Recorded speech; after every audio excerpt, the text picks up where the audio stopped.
Assalamualaikum warahmatullahi wabarakatuh. Waalaikumsalam warahmatullahi wabarakatuh. Saya Felina sebagai moderator ingin menyampaikan beberapa tentang aplikasi komputer untuk Ibu Guna Kamalasari sebagai dosen pengampu izin. Materi selanjutnya akan dipresentasikan oleh Mama Super Kaisiana Fitri.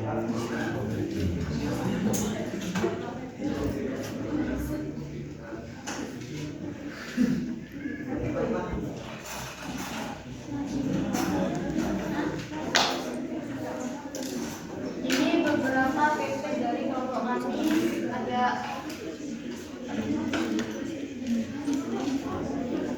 yang pertama ada Dapur Remo Ornya Sekina, PT Sentra Ternak Makmur Ornya Resiana, PT Padi Nusantara ownernya Sela.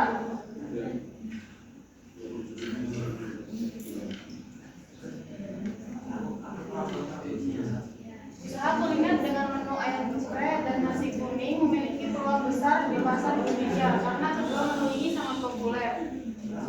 Ayam geprek menawarkan rasa pedas gurih yang digemari masyarakat, sedangkan nasi kuning adalah makanan khas dengan cita rasa gurih dan aroma khas kunyit yang sering digunakan untuk acara atau konsumsi sehari-hari. Selanjutnya ada konsep usaha. Yang pertama yaitu tablet pasar. Mahasiswa, pekerja kantoran, masyarakat umum, pelanggan yang mencari makanan cepat saji dengan rasa khas Indonesia. Keunikan ayam geprek dikenal karena fleksibilitas tingkat pedasnya, sedangkan nasi kuning dapat dikemas menarik untuk acara.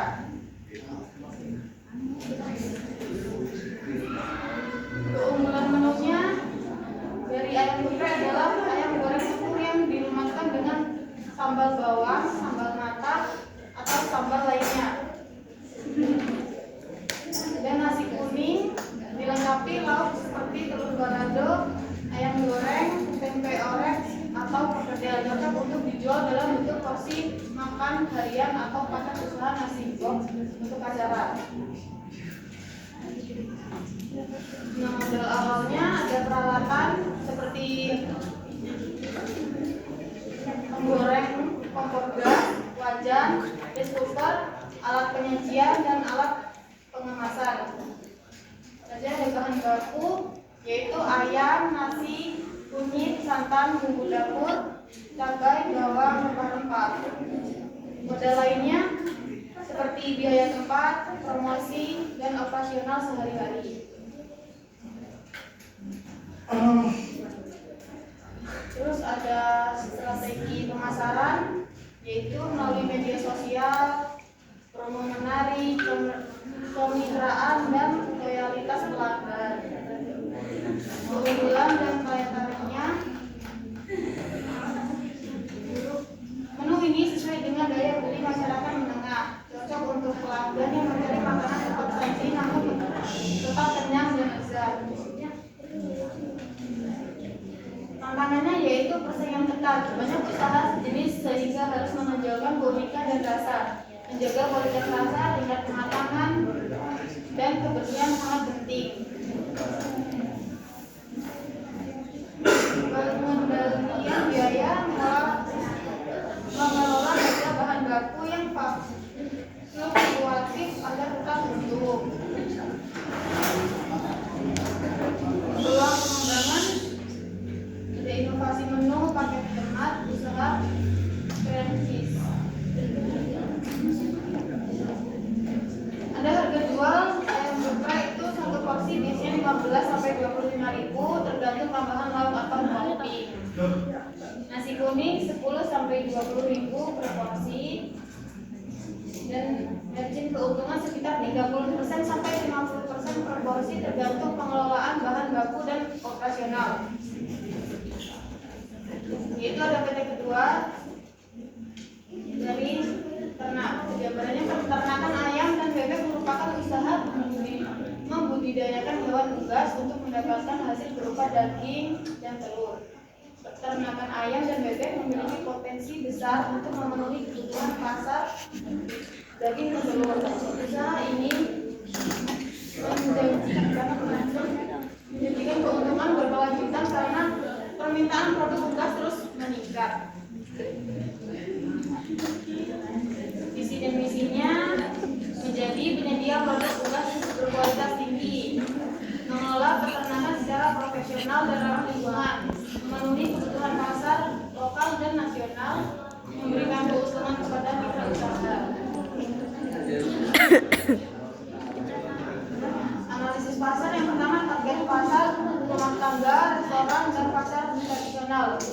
Tren permintaan kebutuhan daging dan telur meningkat. Keunggulannya kualitas produk unggul dan harga yang kompetitif.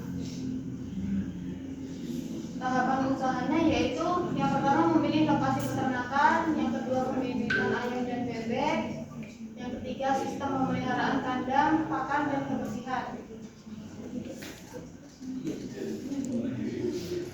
Keunggulan produknya, daging dan telur ayam merupakan sumber protein yang berkualitas tinggi dan terjangkau. Ayam kampung memiliki daging yang lebih bernutrisi dan rasa yang lebih nikmat. Telur ayam kampung mengandung kolesterol baik yang dibutuhkan tubuh. Kemudian bebek hibrida berdaging memiliki daging yang empuk, rasa yang gurih dan rendah kolesterol. Yang kedua, telur bebek mengandung lebih banyak vitamin, protein omega 3 dan zat besi daripada telur ayam. Lalu ada modal usaha. Yang pertama, modal awal pembelian bibit, kandang, pakan. Biaya operasional bulanan seperti biaya pakan, obat-obatan, tenaga kerja, listrik, air, lampu, dan transportasi. Perkiraan pendapatan dan analisis keuntungan. Yang keenam, tantangan dan solusi.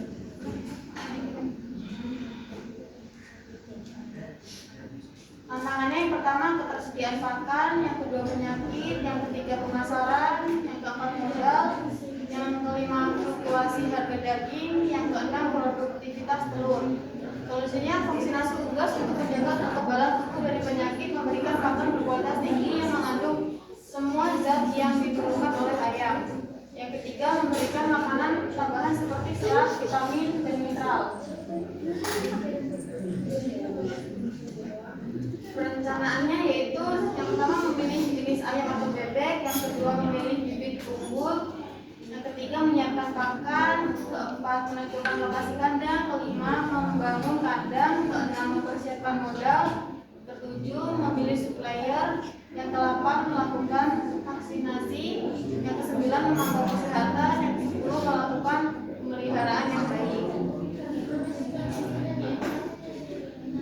Kemudian untuk harga jual daging dan telur ayam bebek, yang nama ayam per kilonya itu 35.000, kalau satu ekornya itu 55.000. Terus harga bebek 1 kilonya itu 45.000, kalau satu ekor perkiraan 63.000. Kemudian telur ayam per kilonya 28.000, kalau satu karpetnya itu 57.000.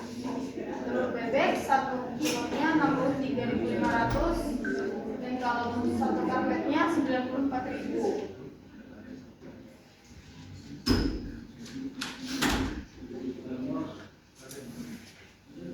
Yang terakhir dari PT Padi Nusantara. Usaha beras adalah bisnis yang bergerak dalam distribusi dan penjualan beras, baik dalam bentuk grosir maupun eceran. Bisnis ini sangat potensial karena beras adalah kebutuhan pokok masyarakat di Indonesia. Peluang usaha keras melibatkan beberapa segmen seperti distributor, agen, hingga pengecer. Peluang pasar yaitu permintaan stabil. Beras adalah bahan makanan utama masyarakat Indonesia, sehingga permintaan selalu ada baik di kota maupun di desa. Segmentasi pasar usaha ini dapat menyasar berbagai kalangan mulai dari individu, rumah tangga, restoran, hingga hotel. Dan produknya selain beras biasa, ini beras organik, beras premium, dan beras khusus untuk kesehatan seperti beras rendah gula semakin diminati. Analisis keuntungan. Misalnya Anda membeli beras dari petani dengan harga 8.000 per kilo dan menjualnya dengan harga 10.000 per kilo. Jika menjual 1 ton, 1.000 kilo didapat adalah 2.000.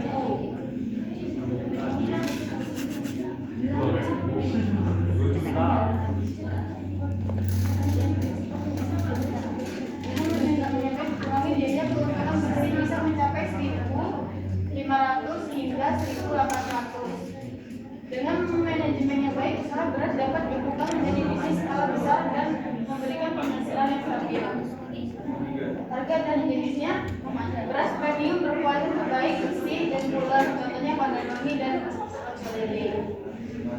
Mulai dari 14.000 hingga 20.000 kilo. Beras medium standar cocok untuk masyarakat umum mulai dari 10.000 hingga 12.000 kilo. Beras organik bebas pestisida, harga lebih tinggi mulai dari 18.000 sampai 30.000 per kilo. Beras khusus seperti beras merah atau hitam itu konsumen kebanyakan mulai dari 15.000 sampai 25.000 per kilo. Modal dan peralatan modal awal besarnya modal tergantung pada skala usaha. Untuk usaha kecil modal 5 sampai 10 juta sudah cukup, terutama untuk pembelian stok awal. Peralatannya timbangan, mesin pengemasan jika melakukan produksi sendiri, karung atau plastik kemasan, dan transportasi untuk distribusi. Kelebihan dan kekurangan. Kelebihannya permintaan tinggi dan stabil.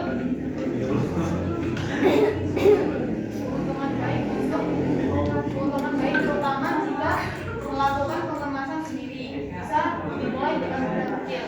Kekurangannya, harga beras sering dipengaruhi oleh musim panen dan cuaca. Ketika persaingan tinggi, terutama di daerah perkotaan, memerlukan penyimpanan yang baik agar beras tidak rusak atau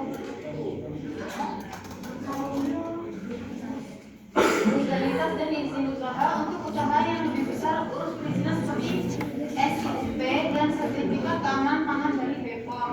Strategi pemasaran, memanfaatkan media sosial, marketplace, dan promosi langsung untuk menjangkau pelanggan. Strategi sukses, kualitas produk, pastikan beras yang dijual bersih, wangi, sesuai standar mutu. Branding dan kemasan, buat merek unik dengan kemasan menarik agar lebih kompetitif. Diversifikasi produk, selain menjual beras, tambahkan produk lain seperti gula, minyak goreng, atau kebutuhan dapur lainnya. Pelayanan pelanggan, berikan pelayanan yang terbaik seperti pengiriman tepat waktu atau opsi pembayaran fleksibel. Tahap memulai bisnis. Riset pasar, pembelajaran penggunaan pasar saya, melihat termasuk preferensi beras yang diminati, mencari supplier, cari termasuk beras berkualitas dengan harga bersaing, misalnya langsung dari petani. Pilih modal bisnis, tentukan apakah ingin fokus sebagai distributor, reseller, atau mengembangkan merek sendiri.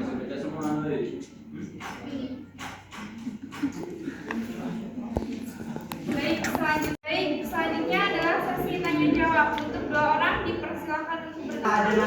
Baik, silakan bertanya. Izin bertanya, perkenalkan nama saya Sinta Kurniasari.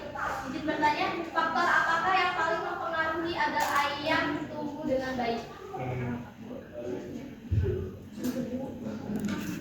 Selanjutnya, Faktor apa yang mempengaruhi ayam tumbuh?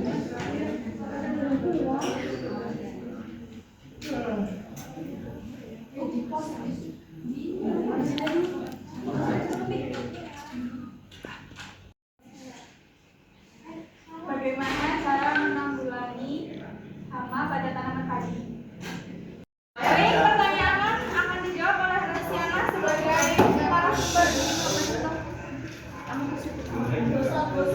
Izin menjawab pertanyaan dari Sinta. Perkembangan ayam didukung oleh beberapa faktor, yaitu tren ayam, jenis kelamin, dan faktor lingkungan. Ya. Apa yang mau melakukan? Ada